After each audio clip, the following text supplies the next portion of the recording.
Monsters Inc. It's nothing personal, it's just their job. The movie opens with a young kid laying in bed, frightened while looking at his closet door. Next thing he knows, a monster is standing beside him.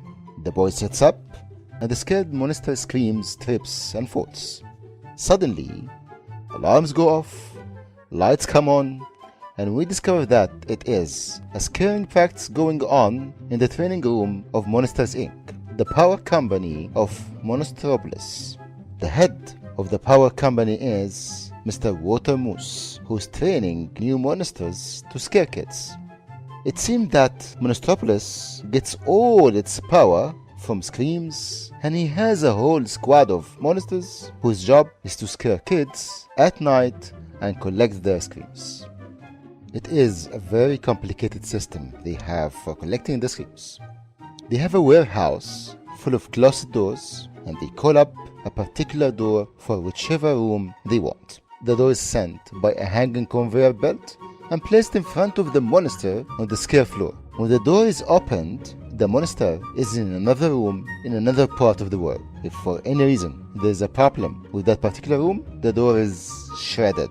One other thing, monsters are actually more scared of the human kids than the kids are of them. If any part of the human world enters the monster world, the CDA, Child Detection Agency, comes in and cleanses the place, and the monster bringing it in. The top scarer is James P. Sullivan. He's the best in the business, with the help of his assistant Mike Wazowski. They are about to break the record for most screams collected. In second place on that list is Randall. He will stop at nothing to be in the first place. One night, Mike is in a hurry to get out since he has a date with his girlfriend Celia to celebrate her birthday at a fancy restaurant that he has just reserved. He forgets to finish his paperwork though, so Sully says he will go back in to get it. Sully goes back to the scare floor, now deserted, except for one door that's still on the floor. Sully is curious, so peeks inside the door into a child's room where no one's inside. Suddenly, he hears a thumping sound caused by his tail, and as he turns around, he notices a cute little human girl playing with it. Not scared of Sully at all, and in fact thinks he is cute. Sully is terrified of her and tries to put her back into her room before anyone finds out. Quickly, he runs out the door, back to the scare floor, and into the bathroom to get as far away from the girl as he can. When he looks into the mirror, however, he discovers that the girl is on his back. Sully takes the girl back to her door again, but when he goes back to the scare floor, Randall and his assistant are looking in the door. Upset that the girl is not there, they send the door back to the door warehouse. Sully places the girl in a suitcase and heads out to the restaurant to find Mike. He interrupts Mike and Celia's dinner and shows Mike what he has in the suitcase. But both realize that the girl inside got out, sending the whole restaurant in panic. With the monsters being evacuated, the CDA arrive and the patrons are panicking and running, terribly fearful of the girl.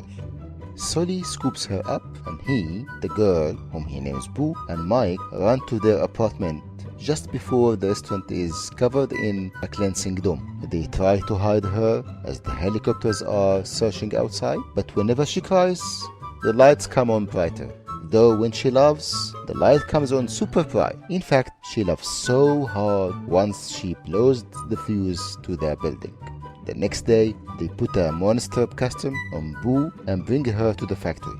Their goal is to find her door and bring her back without anyone noticing. Unfortunately, Randall and Fungus are also there searching for Boo. It made the news about Boo and the restaurant, and they are sure it's their own fault. Eventually, Randall convinces Mike that the door will be there waiting for them if they bring the girl back to the screen floor. Mike tells Sully this, and right before they enter, Sully figures out that Randall would never want to help them, so it must be a trap of some kind. Mike thinks he's crazy and runs in and starts jumping on Boo's bed. Suddenly, a box comes down and traps Mike inside. Sully hides as Randall, and his assistant take the box to another room in the warehouse. In the basement, Randall reveals to Mike that he has built a torture machine. scream extractor to extract children's screams from their lungs. Randall straps Mike to the chair for experimentation and starts it up to try not to let him talk. But Sully unplugs the machine. He then takes Mike and, along with Boo, runs to find Mr. Watermoose. Watermoose is proud of the two of them for discovering Randall's evil plan. The most important thing is, however, getting the girl back home. They head to the scare floor and Watermoose calls up Boo's closet door. Sully and Mike say that it's the wrong door. Mr. Watermoose says he knows. It's not the door for her, but for them. With that, he pushes the two through a door that leads them to snowy peaks of the Himalayas. Watermoose has actually been helping Randall in the plan this whole time. They have been banished from Monostropolis. Sully gets the idea that if they go to the closest town, all they have to do is to find any kid's closet and return to Monostropolis. Back to the scare floor, and out of the door comes Sully. In Randall's lair, he and Mr. Watermoose argue over Randall's carelessness that forced Watermoose to banish Sully, feeling regretful about it. Sully rushes to the secret room, and there, trapped in a chair, is Boo, about to have her screams sucked out. Sully destroys the machine, takes Boo, and rushes her to the screen floor to find her door with Randall right on their heels. They race from door to door, trying to find the shortcut to Boo's door in the warehouse. Each time they go through a door, they are in another part of the world. They finally trap Randall in a door that leads to a trailer in the bayou. The kid in the trailer calls out to his mother that another alligator has come inside, and the boy hands a shovel to his mother, who then claps the gator. Watermoose chases Sully and Boo through a door that appears to be Boo's. Watermoose confronts Sully and declares that he will do anything to save the company, even if it means kidnapping children. Suddenly, an alarm sounds and all the lights come on. They are not in Boo's room after all. They are actually in the training room from the beginning of the film, and Watermoose has just confessed in front of everyone. They are all shocked, and the CDA arrests Watermoose after hearing his confession. The actual head of the company was Monsters Inc.'s dispatcher Rose, who has been undercover for over 2.5 years trying to expose Randall and Watermoose's plan. She congratulates Sully and gets the key to bringing Boo's door down.